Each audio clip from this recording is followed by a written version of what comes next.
Good morning. Welcome again to Morning Devotions. Thank you again for our time together. Well, one of the things we taught to the pastors last week at the pastors' conference is what is the church?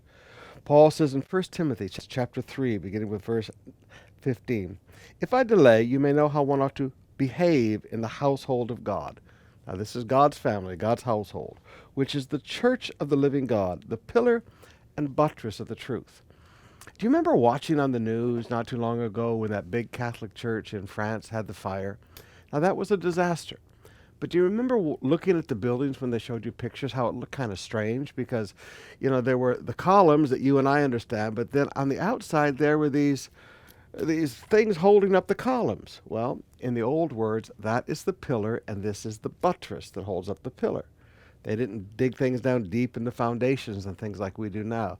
Pillar and buttress, and that's what holds things up. The church is the pillar and buttress that holds up the truth.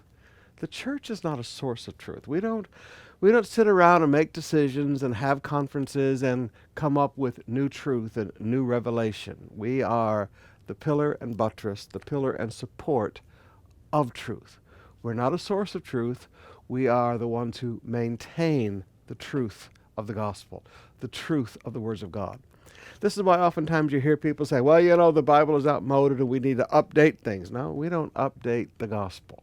We don't update the commands of God. We don't update the words of Jesus. We don't say that these truths are no longer relevant to our culture or our society. They are human, eternal truths. The church is not to change truth. The church is to uphold truth.